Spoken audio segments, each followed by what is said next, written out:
Fala galera, hoje é dia de Entes Queridos. Entes Queridos é o nono e penúltimo arco das histórias de Sandman, escrita por Neil Gaiman em 1994. Vai da edição número 57 até a número 69. Depois da trágica visão apresentada no final de Fim dos Mundos, aqui é onde as coisas começam a ser explicadas, onde as peças vão se encaixando e onde as pontas soltas vão se amarrando. Tudo o que acontece aqui pode-se dizer que ocorre em paralelo com o arco anterior, mas é muito importante que você conheça todas as histórias anteriores, já que tudo vai ser retomado aqui. Entes Queridos é o maior arco de toda a saga e normalmente é mais conhecido pelo nome As Bondosas. Eu já fiz vídeo apresentando Sandman, listando os perpétuos e contando a história completa dos 8 arcos anteriores, então é extremamente necessário que você assista esses vídeos antes de continuar esse daqui. O link para todos eles tá aqui na descrição. E antes de continuar, se inscreve se você ainda não é inscrito, já deixa seu like nesse vídeo para não esquecer depois. E agora sim, vamos para a história. Senta aí.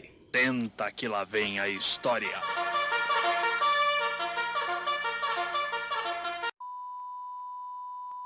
Antes de mais nada, você precisa entender bem o conceito das fúrias.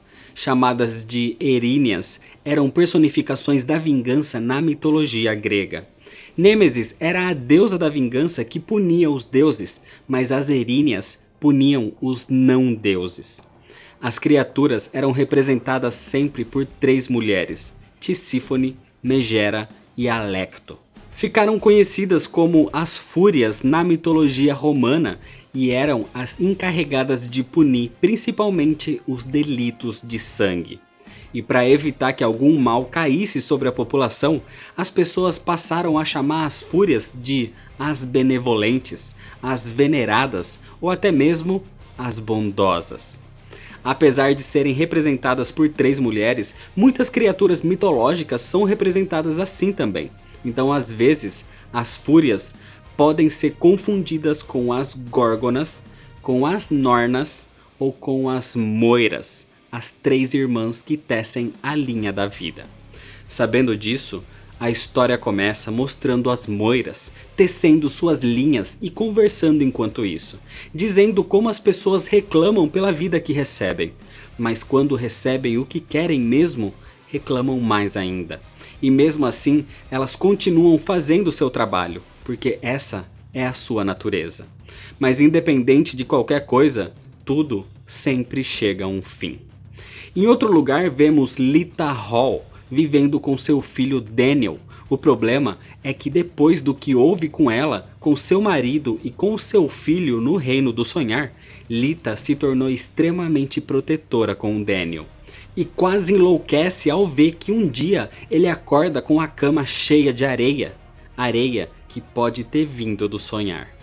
Lita não sai mais de casa, só vive em função do seu filho, e a sua única amiga, Carla, tenta fazê-la sair um pouco. Mas até mesmo indo tomar um simples sorvete, ela é super protetora com qualquer um que chegue perto dele.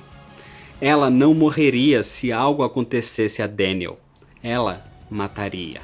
Enquanto isso, no sonhar, o corvo Matthew anda pelo castelo preocupado com seu passado e seu futuro. Ele quer saber mais sobre os corvos que vieram antes dele, o que aconteceu, para onde foram e para onde ele acabaria indo depois de deixar de ser um corvo. Matthew perturba os animais que cuidam do portão do castelo, fala com Merv, com Nuala, até que chega a Lucian, que indica que Morpheus está na praia fazendo pesadelos. Assim, o corvo vai falar com seu mestre e o encontra refazendo o Coríntio. Ele tinha feito o primeiro há muito tempo para ser um espelho sombrio da humanidade, mas a gente viu o que aconteceu com ele. Ele se tornou um sonho estragado. Por isso Morpheus o refaz de um jeito melhor agora. A sua natureza é que ele realmente seja um pesadelo. Eles são feitos para assustar, mas são necessários no sonhar. E terminando sua conversa, Morpheus manda Matthew de volta para sua caverna com Eva, sem responder às questões do corvo. Naquela noite, Carla conseguiu convencer Lita a seguir sua vida e aceitar um emprego que um homem vem lhe oferecendo há tempos. Ela é relutante, mas decide conversar com ele, e seu encontro é num conhecido piano bar de Los Angeles, o Lux, o bar comandado por Lucifer. O problema é que durante aquela conversa, Lita tem um mau pressentimento sobre Daniel, e ao ligar para sua casa, ninguém atende. Lita volta o mais rápido possível. Ela deixou seu filho com uma babá, uma garota que morava no mesmo prédio. Seu nome é Rose Walker, a garota neta da mulher que engravidou no Sonhar em Prelúdios e Noturnos e que se tornou o vórtice em Casa de Bonecas. E assim que Lita chega, desesperada, não encontra seu filho. Daniel tinha sido levado. Rose pegou no sono de repente enquanto o bebê Daniel dormia no quarto, e assim que Lita chegou, ele já não estava mais lá. Lita fica completamente arrasada, totalmente catatônica. Ela nunca tinha saído de casa e a primeira vez que sai, acontece isso. Ela se culpa, ela não sabe o que fazer, ignora as pessoas ao seu redor, os policiais chamados pela sua amiga Carla para investigar. Lita parece já não estar mais naquele mesmo mundo, e em sua própria cabeça, Lita começa a ter visões. O dia passa e ela vai ficando cada vez pior, então no momento se levanta e anda por locais estranhos até encontrar 3 mulheres. Aquelas eram as fúrias, ou melhor, as bondosas. Lita até acredita que aquelas mulheres tenham levado seu filho, mas elas contam que não foram elas. Elas querem que Lita seja uma delas, e para isso vão ajudá-la a encontrar o sequestrador de Daniel. É nesse momento então que Lita percebe que pode estar sonhando e recorda uma fala de Morpheus há muito tempo, quando ela o conheceu pela primeira vez. Ele disse que Daniel é o seu filho por ter nascido no sonhar e que um dia voltaria para buscá-lo. Então o sequestrador só podia ser o sonho. Mas acontece que a gente vê quem levou Daniel. 2 criaturas interagem ao lado de uma lareira. Uma delas é o Troll Puck, que ficou no mundo desperto desde Sonhos de uma Noite de Verão. E o outro é Loki, o deus da trapaça. Ambos deixados livres com o consentimento de Morpheus. E eles eram os sequestradores do bebê Daniel. Mas pior que isso, é que os dois pegam Daniel e o colocam dentro da lareira pegando fogo. Enquanto isso, no sonhar, Clarucan surge para visitar sua irmã Nuala. Os animais do portão liberam sua entrada, mas o aconselham a nunca sair da trilha ou algo terrível poderia acontecer. Mas como Clarucan não segue muito bem as ordens, ele se desvia um pouco e encontra num espelho um reflexo do sonho, e nesse momento um animal começa a surgir de dentro dele próprio. Um tipo de cervo que ao sair foge para longe de Clarucan. Isso foi totalmente bizarro, mas ele volta à sua trilha e chega ao encontro de Nuala, que explica que aquele animal é seu nêmesis. Ele acabou de criar o ser que o mataria um dia. Clarucan nem dá muita importância na verdade e diz a Nuala o porquê dele estar ali. Ele diz que acha que sua irmã já passou tempo demais longe do reino das fadas e agora pode voltar para casa mais uma vez. Nuala fica sem saber o que responder. Ela gostaria de voltar para casa, mas ao mesmo tempo não tem o que reclamar do sonhar. E com insistência de Clarucan, eles partem ao encontro de Morpheus, que ao escutar o pedido, concorda em libertar Nuala. Ela gostaria de voltar com seu irmão, mas ela também gosta dali. Então Morpheus lhe dá um presente e ao tocar o pingente de Nuala, ele o energiza para que em algum momento que queira pedir seu desejo, ela possa chamá-lo e ele irá ao seu encontro no mesmo momento. Assim, Nuala parte com seu irmão, mas cabisbaixa em perceber que Morpheus nem lutou ou brigou para que ela ficasse. Depois disso, Morpheus vai a um cemitério onde encontra Rob Gadlin, seu velho amigo que está ali lamentando por mais um amor perdido. Mais uma pessoa que ele vê morrer enquanto ele continua vivo. Sua atual amada morreu num acidente e ele não conseguiu superar. Morpheus tenta consolar o amigo e diz que precisa ir embora sem dizer para que foi encontrá-lo.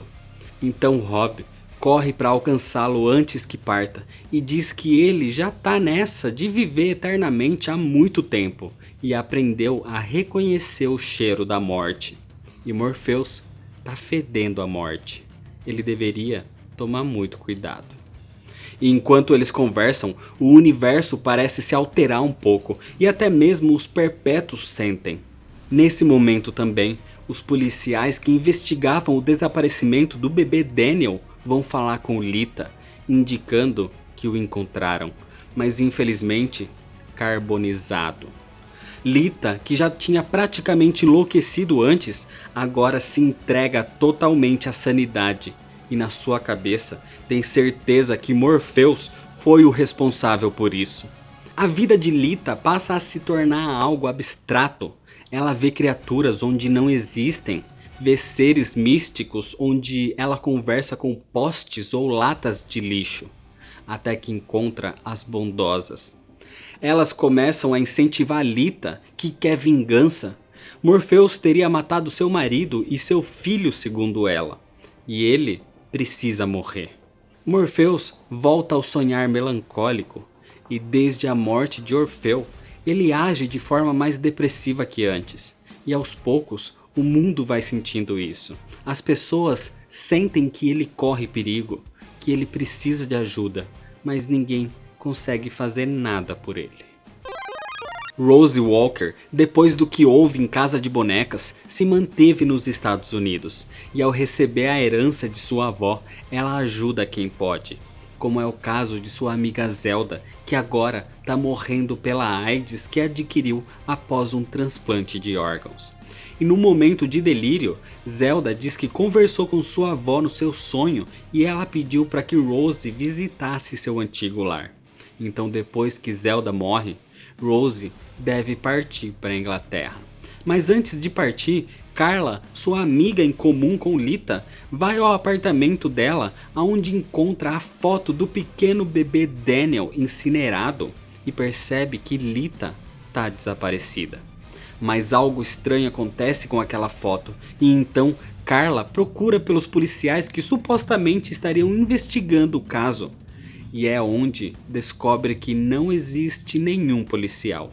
Aquele é o próprio Loki que mata Carla incinerada também, evitando que seja descoberto. Rose está a caminho da Inglaterra nesse momento e chegando lá, ela busca o asilo que sua avó viveu.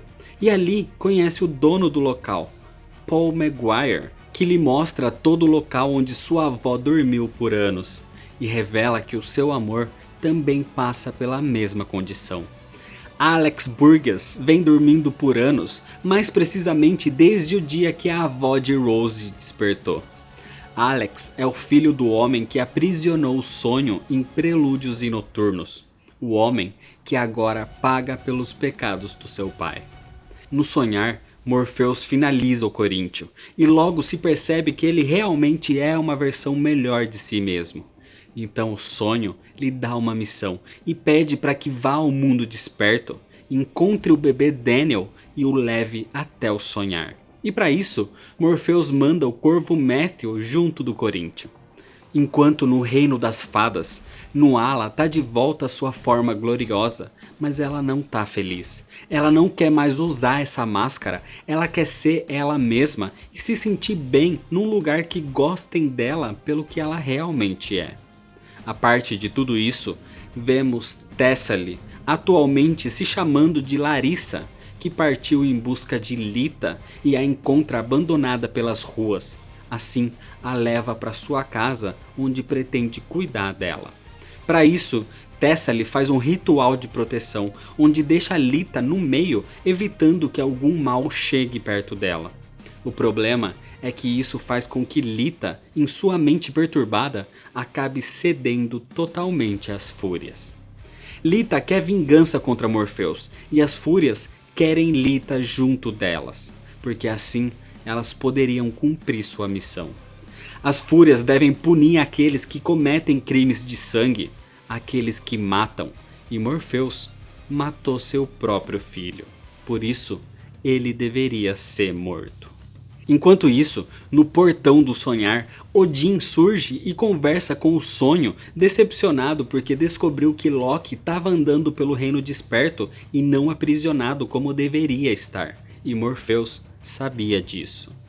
O que Odin questiona é se o sonho seria como uma aranha que teceu sua própria teia e espera pela sua presa, ou se ele é um animal congelado pela luz da lanterna de um caçador, vendo sua desgraça em seu caminho sem conseguir se mover do lugar. E Morpheus não responde essa questão, mas no fim a gente vê que se trata de um pouco dos dois. Com o clima tenso no universo, a pequena Delírio acabou perdendo seu cachorro Barnabas e parte para buscá-lo. Isso a leva até seu irmão Destino. Mas em seu reino, ela vê as imagens de seus outros irmãos e lhe chama a atenção que o sonho estava chorando. Com isso, o Destino diz que ela tem dois caminhos a seguir, ou pode ignorar isso, ou pode ir tentar ajudar seu irmão. Então é o que ela faz. Delírio parte ao sonhar, mas não tem nada que ela ou alguém possa fazer para ajudar Morpheus. Ele tá triste, ele tá diferente. E isso não parece bom. No mundo desperto, o Coríntio vai ao necrotério com Matthew até o corpo carbonizado de Carla e ali rouba seus olhos. Com isso, ele consegue enxergar o que a pessoa viu nos seus últimos momentos de vida. Assim, ele descobre que quem fez aquilo foi Loki e descobre também que foi Loki quem sequestrou Daniel. E assim que eles se aproximam de Loki e Daniel, uma outra criatura se aproxima do sonhar. As fúrias chegaram aos portões do reino e desejam falar com Morpheus. Mas aquelas não são simplesmente as fúrias. Ali, na verdade, é Lita incorporada por elas, guiando as bondosas. Os animais que guardam os portões proíbem Lita de entrar, já que sentem que ela quer fazer o mal ao seu mestre.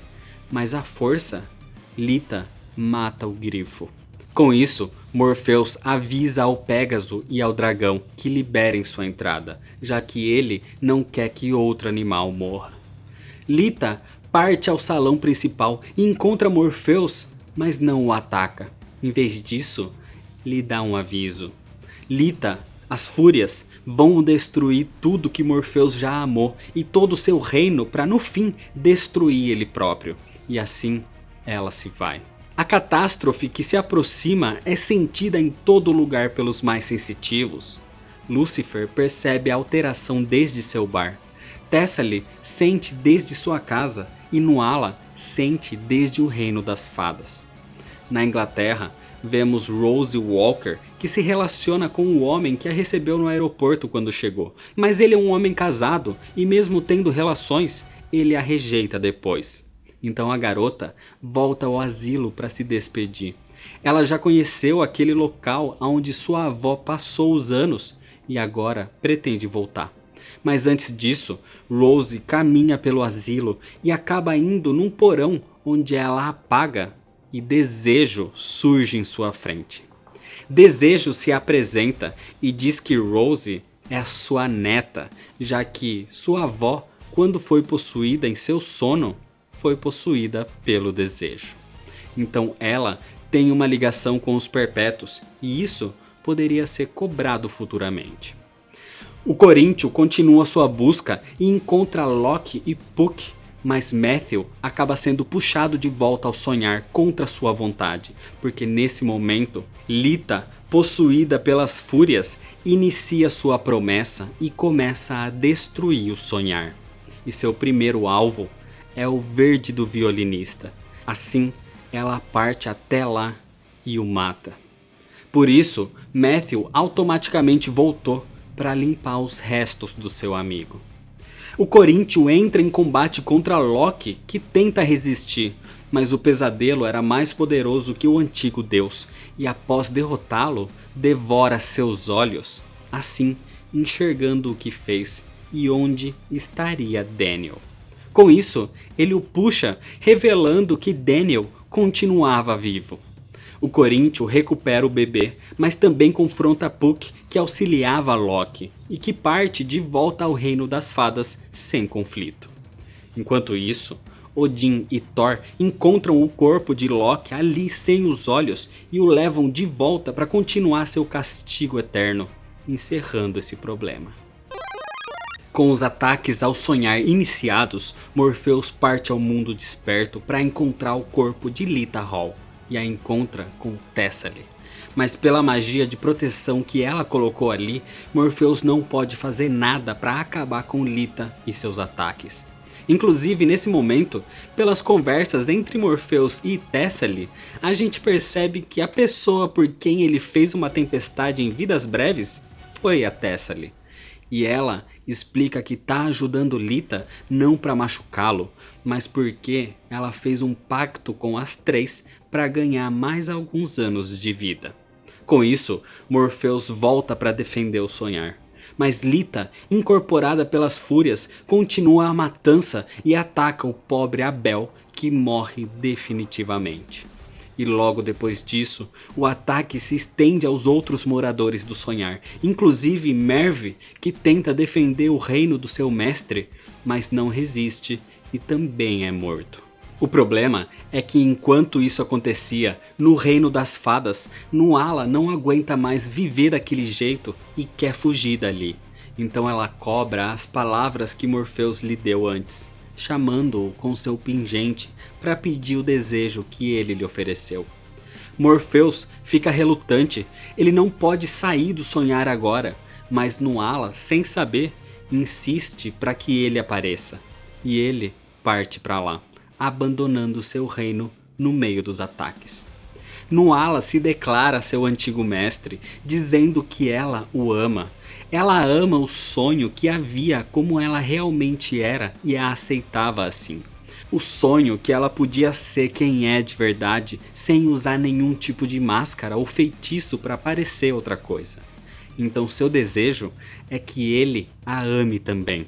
Mas o amor não é algo que você possa receber como presente, e Nuala entende isso, assim liberando para que Morpheus volte ao seu reino. Mas nesse momento, o Coríntio volta ao sonhar e encontra Caim no meio do caminho junto do pequeno Gold. Então Caim explica ao pesadelo a destruição que vem acontecendo ali, como as fúrias vêm destruindo tudo, ainda mais forte agora que Morpheus tinha saído do sonhar. Mesmo assim, eles partem ao castelo e esperam. Então, como vindo de um trem, Morpheus ressurge ali para defender o seu reino.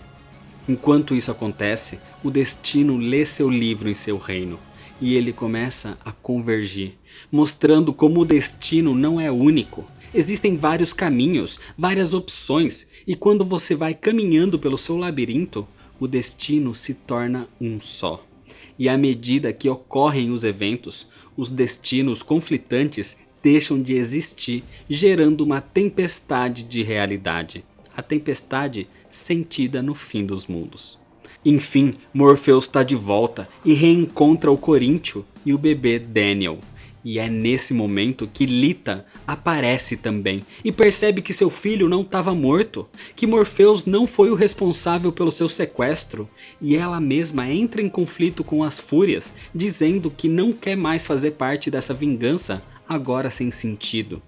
Mas independente de Lita, que estava apenas sendo usada, as fúrias precisam matar o rei do sonhar.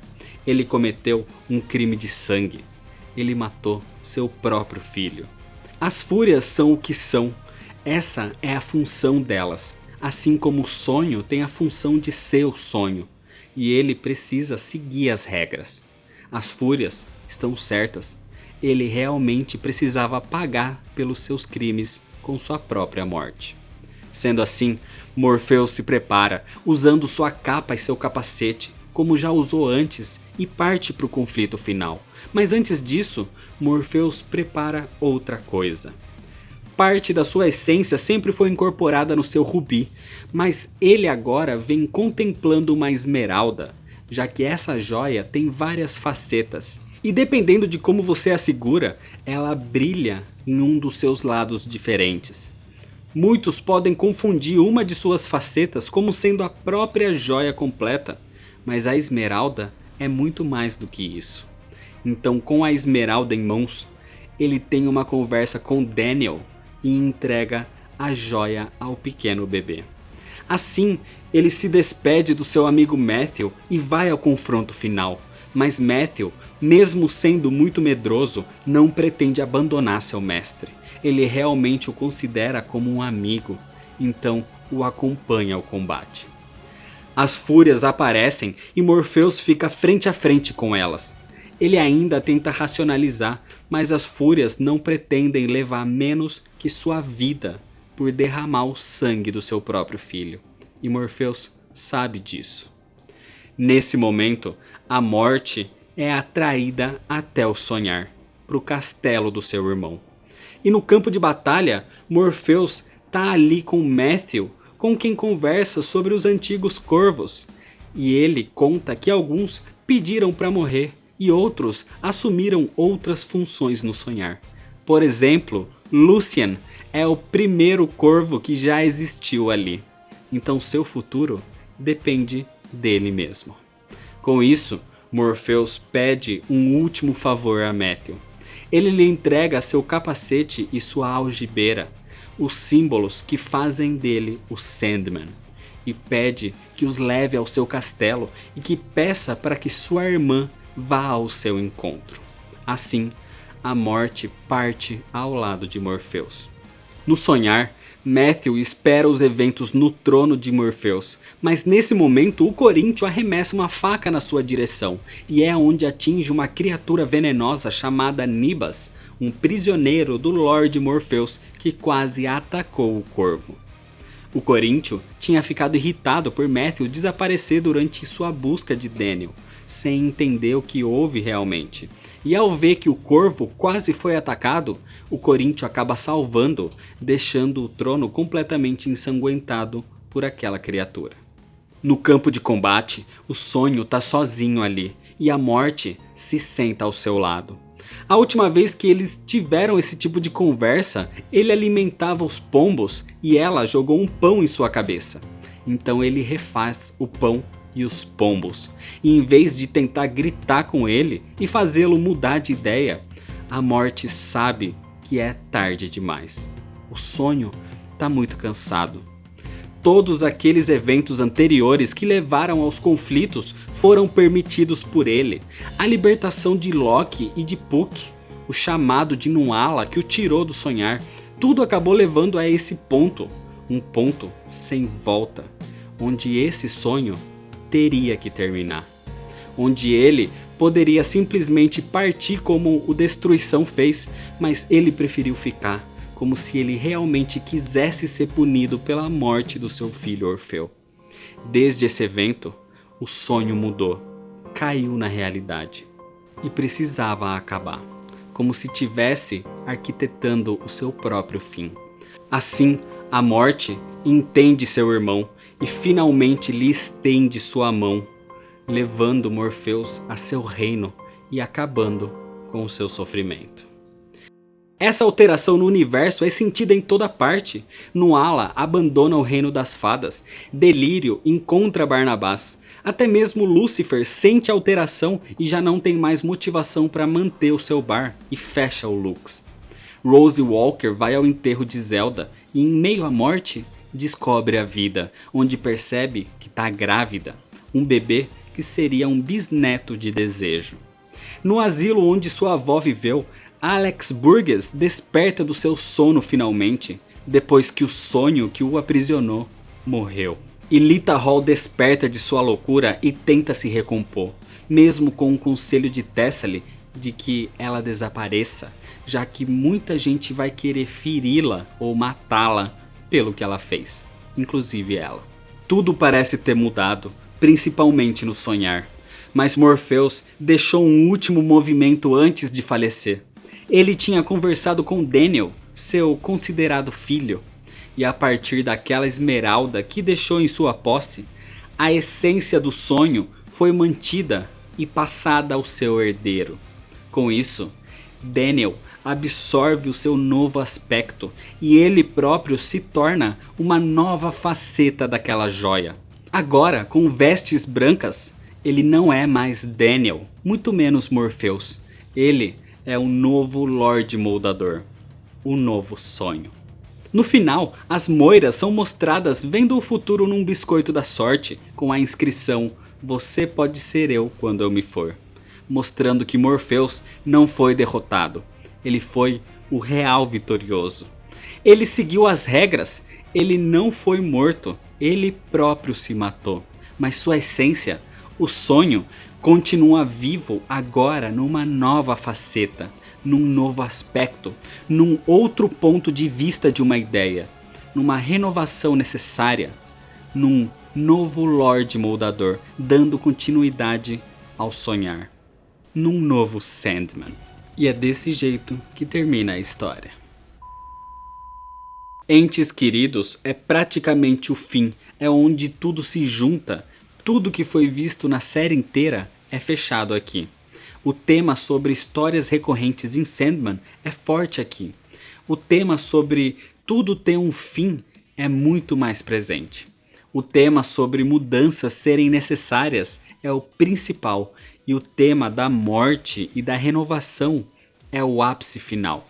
A narrativa é apresentada de forma teatral, mantendo o suspense e o tom dramático que o arco pede, te deixando tenso para chegar logo no fim.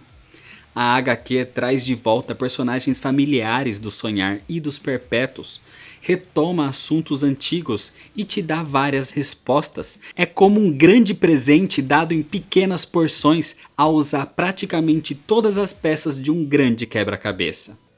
Tudo aqui é a conclusão dos arcos anteriores, de atitudes anteriores, desde a que parecia ser mais irrelevante até a mais explícita.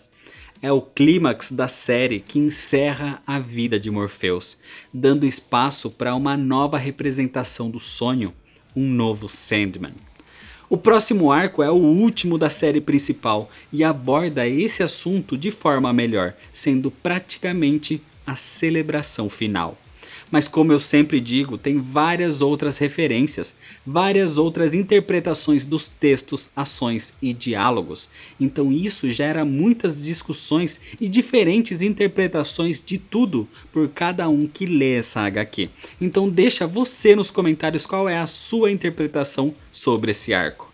E como sempre, mesmo assistindo os vídeos aqui, é muito importante que você leia a HQ para entender bem o sentimento que ela quer te passar. Então é isso, se você ainda não é inscrito, se inscreve no canal, deixa seu like se você gostou, me segue lá nas redes sociais para ficar por dentro de todas as novidades, compartilha esse vídeo com seus amigos. Muito obrigado, valeu e até mais.